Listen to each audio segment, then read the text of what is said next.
there's the Bitcoin or the crypto versus gold and silver debate. People saying, gold is dead. What do you say to them? So I just know gold and silver are God's money. Crypto is people's money.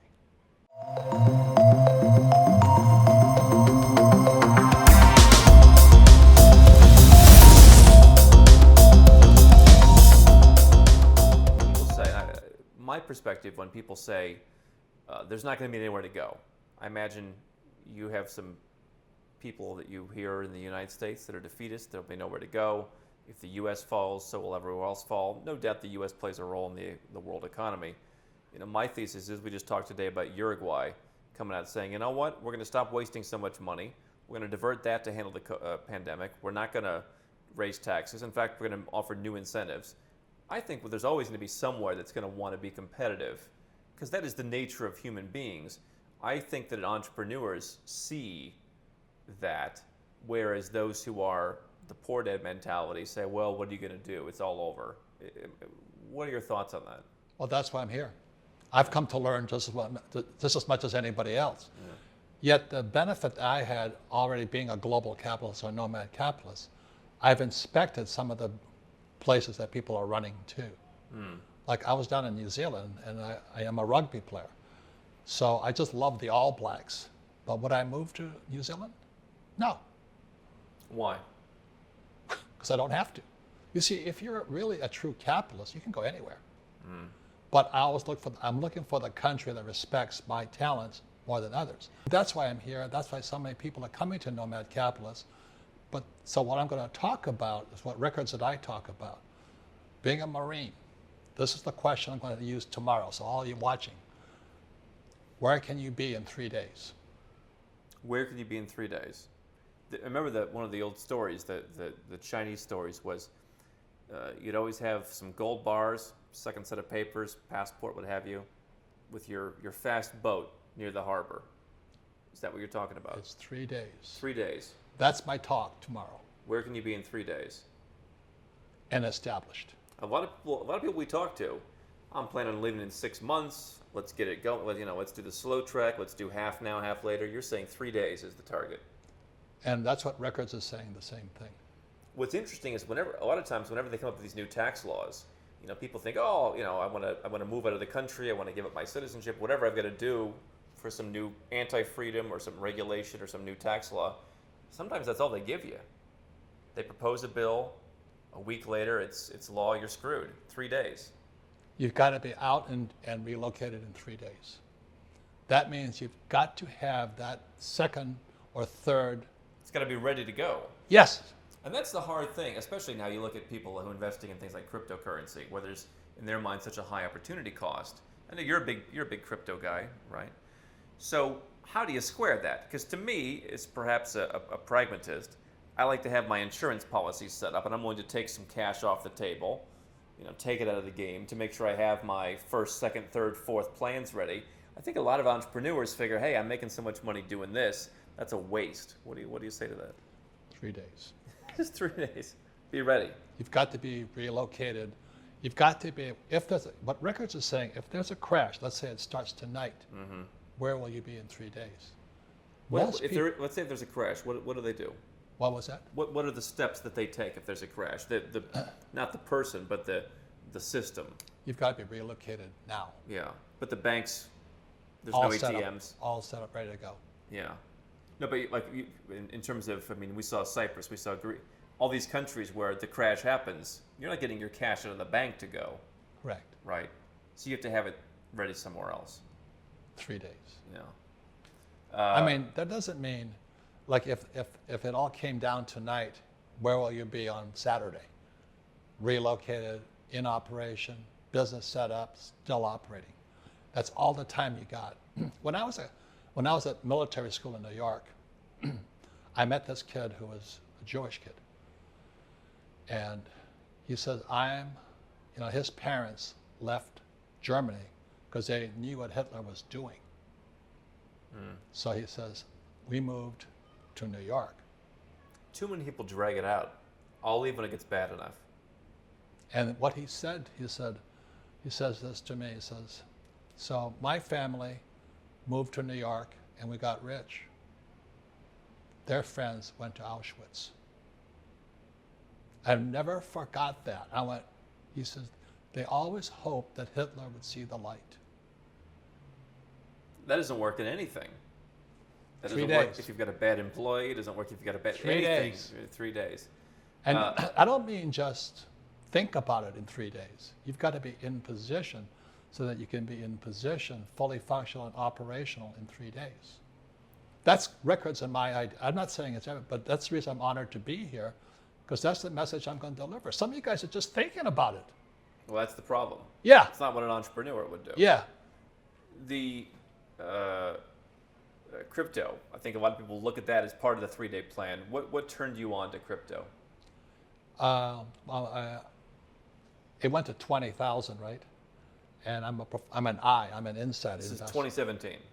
Yeah, when I was just watching it, it dropped to 7. All markets crash. And so the question is, when it hit 7, I said, okay, where's it going to go from here? So if it had gone down further, I would have waited. But the moment it turned, it hit 9, I backed up the truck. So today it's about 50,000. I don't pay attention to it. So I bought like 65 Bitcoin at 9. So it'll have to drop from, let's say, 65 to 9, but I'm still in the money. So all these guys are arguing about gold, silver, and Bitcoin. I'm only saying, well, how much have you got? So you bought at $9,000. You bought into Bitcoin. That was your first entry point after the 2017 crash. And I stopped. You stopped. But I'm a professional. I studied trading. But I see you saying, "Oh, I'm buying more. I'm stacking up." Are you I'm waiting for the next crash. You're waiting for the next crash. Just like, let me say this to most people, okay? The reason they go broke is they chase something on the way up. So it's called FOMO, fear of missing out. Oh, sure. And so the adrenaline gets them and they get happy. To be an entrepreneur, you have to understand what it feels like to be sad.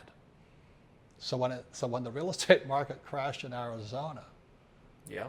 I got sexually stimulated. I said, Oh, no. this is the best real estate in the world. They're giving it away for free. And they kept dropping the interest rates. And everybody's going, this is terrible, this is terrible, this is terrible.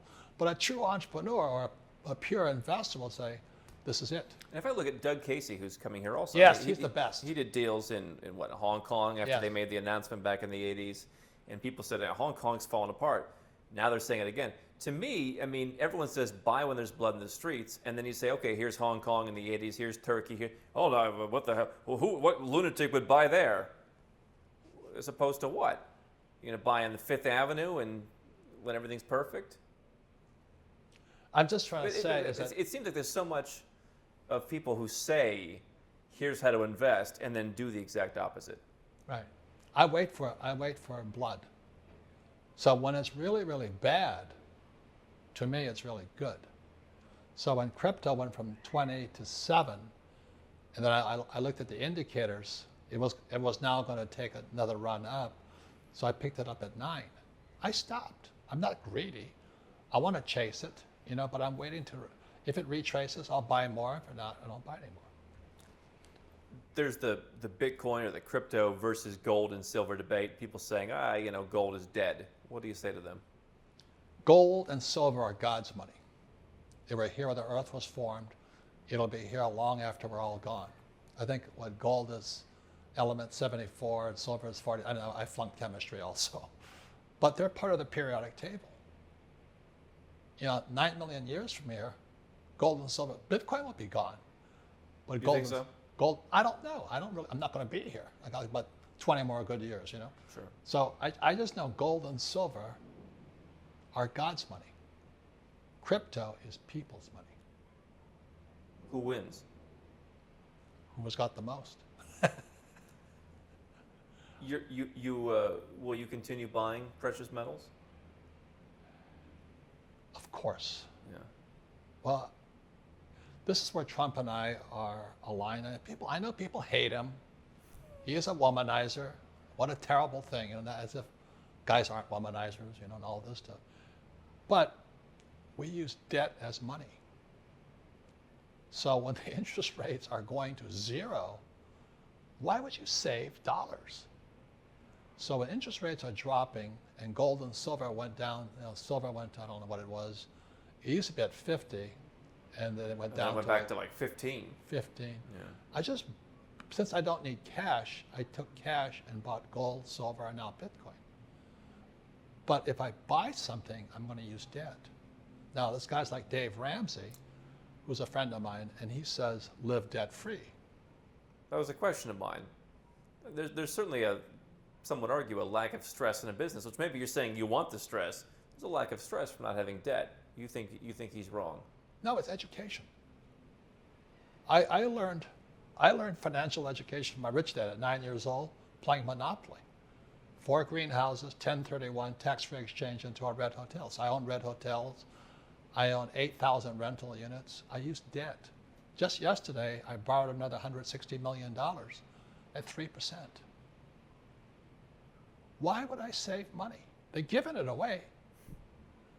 So I use debt to buy apartment. I bought 160 units in Houston, Texas, which is a red state.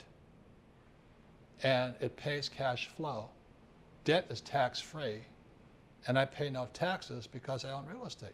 If I own stocks, bonds, mutual funds, ETFs, I have to pay taxes. So I stay away from it. Now, I'm not saying What does Dave Ramsey tell you about that? What, between you and me, he agrees. He's a real estate guy too. Yeah. But for the average person with no financial education, live debt-free. Where does that switch over? Get educated. Yeah. Well, where does it switch over? We say, okay, now you should use debt. If someone's starting a business, when does that come into play? It takes time and education. Education through doing. Yeah, but I take seminars. My poor dad, when I came back from Vietnam, he wanted me to fly for the airlines, because United was hiring. I've been making, $250,000 a year. I can make more as an entrepreneur. So he says, okay, now go back to school. This is poor dad. Go back to school, fly for the airlines, and get your master's degree, and then your PhD. And I looked at him and said, do you think I got holes in my head? You're broke. PhD stands for poor, helpless, and desperate. Well, too many people take advice from people who aren't doing it. Yeah. I look at our stuff. I mean, you get advice from someone about moving to wherever, and the guy's sitting in Palm Beach. Probably not the best guy to listen to. Not the best guy to listen to who has debt and is falling apart, or in your case, who hasn't made the money. You've got to choose your teachers wisely. Well, that's probably something that most people aren't doing correctly, though. No. Well, I don't listen to idiots. I mean, you wouldn't come to me for brain surgery advice, would you? But that's what people are doing. They're talking about, well, what do I do with my money? And the guy is broke. The reason they're called broker, stockbroker, real estate broker, insurance broker, they're broker than you are. We got a question from someone in anticipation of this interview who said, what was the deal that you most regret doing? Is there one?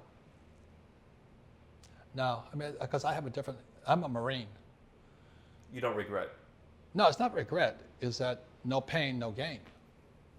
So some of the worst deals, like my worst deals from a CEO I hired because he came from Harvard MBA and all this stuff, and he ripped me off. The pain was extreme. How could I be so stupid to trust a guy exactly who I put down, the Harvard MBA, I trusted? That meant I didn't trust myself. Do you think entrepreneurs make that mistake? I think that I think what you need is probably a good community around you of entrepreneurs, because if you don't have that, you start to fall for, well, maybe I'm wrong, I should listen to the Harvard MBA, don't you think? But that's my message for the Nomad Capitalist tomorrow. People say, where do I run to? The question is, who do you run with? Who you have is important. Well, let me say this one. I'm a Marine. We fight as fire teams. So the guy behind me can shoot just as well as I can shoot. And so the number one thing, when I looked at New Zealand, and I looked at Singapore, and I looked at countries in Europe and Africa to run to, I said, I don't know anybody here. You need a network. You need a network of people. You need a fire squad behind of you. Yeah. I trusted my little Lance Corporal who fired my machine gun out of my helicopter more than I trusted my commanding officer. I mean, we fight as fire teams. So if you're going to move in 3 days, do you have a fire team in place? I do. Another question that came in. You said you don't like stocks. Someone asked the rise of Asia, Chinese stocks, other Asian stocks. I don't have to. You don't do I'm that. an entrepreneur. I can make my own assets. I took 3 companies public. One went to China. I raised $26 million on the Toronto Stock Exchange to buy a gold mine in Dalian province. And as soon as we struck gold, the Chinese took it. So I'm not blaming the Chinese. I'm just saying I was stupid. Why would I do business in a country where they can confiscate my wealth? You don't trust the Chinese I don't trust government. in general. I don't trust Biden. I don't trust Kamala. I don't trust Warren. I trust Trump. I know him. We're real estate guys. We're entrepreneurs. We put our own deals together. I know his sons very well. I'd go to war with those guys. Is he going to make a comeback? I don't know. I hope not. Why? Because the country's divided enough as it is. It's a very dangerous time, and that's why what Nomad Capitalist is doing, he's just opening people's minds up.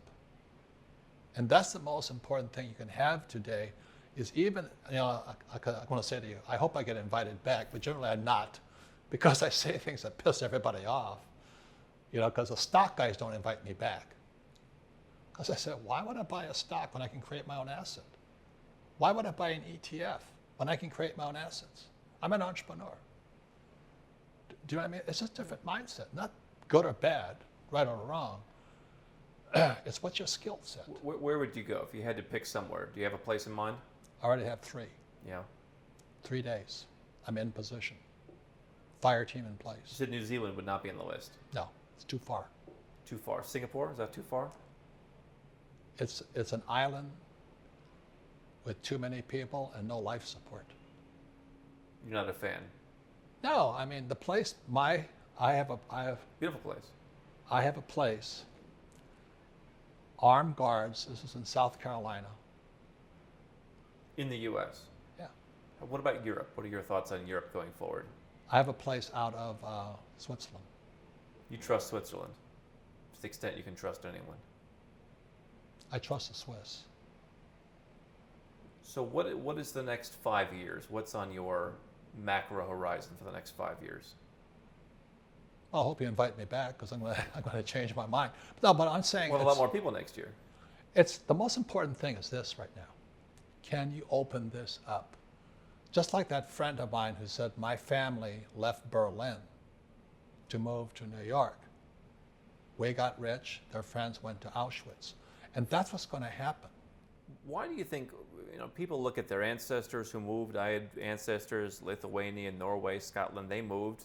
People hold that in high regard. They hold your friend in high regard. But when it comes time to them doing it, they see it as different. Why? Went to school. Is that what it is? Well, think about school. They punish you for making mistakes. Well, how do you learn to walk if you don't fall down? People are afraid they'll go to the wrong place. Yeah, they'll make the mistakes. So I'm here. I'm sure you made a couple of mistakes. For I've sure. made many mistakes, and I learned from them. Do you focus? Do you dwell on them, or do you look at them as kind of pebbles along the road? What's that? The mistakes. They're my learning experiences. Yeah. When I hired that MBA, and he took me for all that money, it was the second time. I hired somebody I thought was smarter than me. Right. Because they try and convince you of that. The school, yeah. Well, that's one thing Dave Ramsey would say, I think. That don't let people act as if they're smarter than you are. You're the one with the money.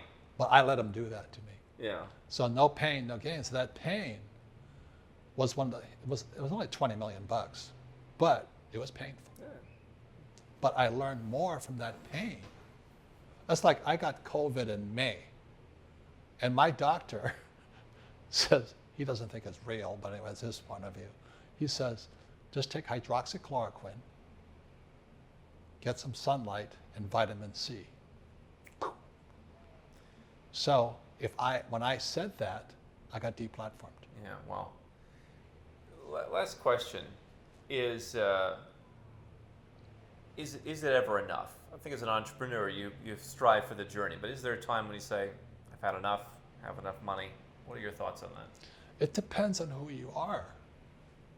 You know, I mean, you ask most, let's say, pro football players, they wish they could play longer because they spent their lives getting that good. Now, the beauty of you and me being entrepreneurs, the better we get, the bigger challenges we seek. Right. So it's not about enough, it's called the game. Big people don't have small problems. What's that? Small people don't have big problems. I got to. Yeah, but it's our game. You want to have bigger problems. Yeah, it's our game. Yeah. You know, that's like Most saying, people don't get that. I know.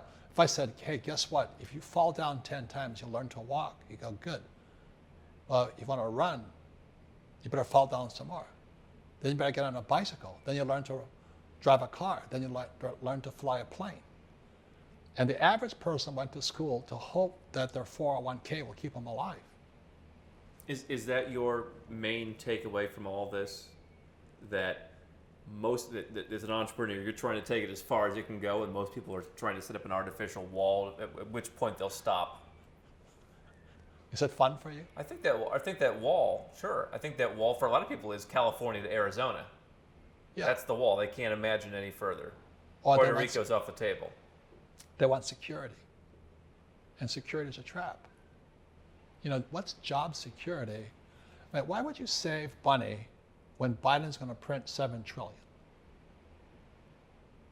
And why, you know, he's going to pump what happened in 2008 was the market crashed, and they only gave guys like me money. So in this last crash, last March, they gave me even more money because I'm a capitalist. I can take money and put it to work. The average person cannot. That's why they have stimulus checks. Take money and buy a TV. Because they had to find a way, you know, Bernanke called it helicopter money, or somebody did. They had to find a way to get the money straight into the people's hands because the average person's, their credit is so destroyed, they can't borrow money. If we don't borrow money, the economy collapses. Like this hotel, all the hotels, all the buildings in New York City are floating on debt. Right? You know, in 1971, Nixon took the dollar off the gold standard, the US dollar became debt. You know, so I learned to borrow, 72, I took classes on how to borrow money. And Dave Ramsey says, get out of debt. Well, it's a free country. Choose what you want to learn. And so I chose to be an entrepreneur. My poor dad wanted me to fly for the airlines, get my PhD and teach. I said, I can make more money as a teacher as an entrepreneur. He goes, but you don't have a PhD. I said, no, but I got cash. It's the stomach to stand up and do it. Someone's got to stand up and do it. Rober Kiyosaki, great pleasure. Good to have you here. Thank you very much. Looking forward to it. And thanks for the good work. My pleasure. So people ask, Andrew, how do I get the most out of Nomad Capitalist? How do I begin my Nomad Capitalist journey? The first thing people do is they start right where you're at. They watch YouTube, they listen to podcasts, they read articles at nomadcapitalist.com. We've spent years creating thousands of pieces of free content so that you can get the vibe from someone who's actually done this, from someone who's actually been in your shoes.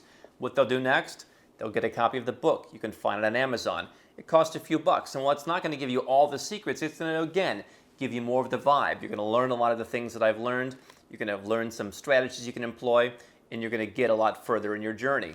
From there, if you are the 7 or 8 figure entrepreneur investor, you can go to nomadcapitalist.com. You can click Become a Client.